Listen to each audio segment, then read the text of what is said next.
Hello everyone मु मनमथ आपण मानकु स्वागत करुच्ची Manmath sir Odia YouTube channel को। तो सांग माने मु आज आपण मानक पई आउ गोटे क्वेश्चन नै के आसीची बहुत इंपोर्टेंट क्वेश्चन।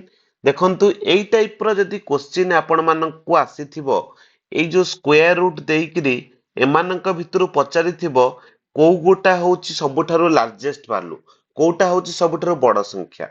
तेबे एई टाइप रो क्वेश्चन जदी के हमकु देइथिबो करिया पई तेबे हमें केमती करिबा हमें कोन एमानकर स्क्वायर रूट बाहर करिकरी तापरे आकु बाहर करिबा देखिबा कि अंक भितर बड़ केबे भी पिला माने सेमती एमती हमें जदी सेही टाइप रो करिबा तेबे हमकु बहुत टाइम लागिबो आ हमें एक्यूरेट आंसर पाइबा भी हम पई कष्टकर हे जिवो।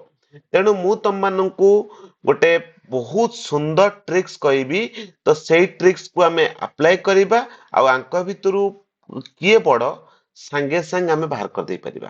ताले ट्रिक्स टा कोन पिला माने ट्रिक्स टा हाउस देखंतु एठी जो स्क्वायर रूट सब दे देखंतु सब सेम अछि।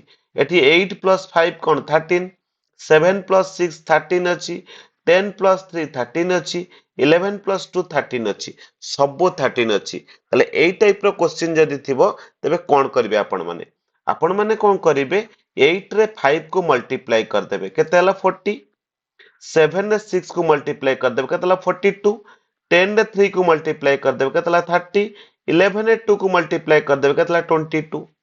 तो एमानक भितर सबठरो बड़ किए 42। तो जदी एटी 42 बड़ होउची तबे एमानक भितर बड़ किए हबो √7 + √6 option B is the correct answer. बुझी पारले तेणु एई टाइप रो क्वेश्चन जदी आपण माने जदी कोउटी भी पाउचंदी कोनोसी एग्जामिनेशन रे तेबे ताकू आपण माने एई टाइप रो सॉल्व करिवे। आ एई टाइप रो क्वेश्चन जदी आपण माने सब दिन देखिया पई चाहुचंती ट्रिक्स जानिया पई चाहुचंती एई टाइप रो मैथमेटिक्स रो तेबे आपण माने मोर एई जो Manmath sir Odia YouTube channel को सब्सक्राइब करंतु। आ जदी आपण मानकु ए वीडियो भलो लागुची तेबे निश्चिंत आको शेयर करंतु लाइक करंतु आ भलो भलो कमेंट्स दियंतु। तो थैंक यू।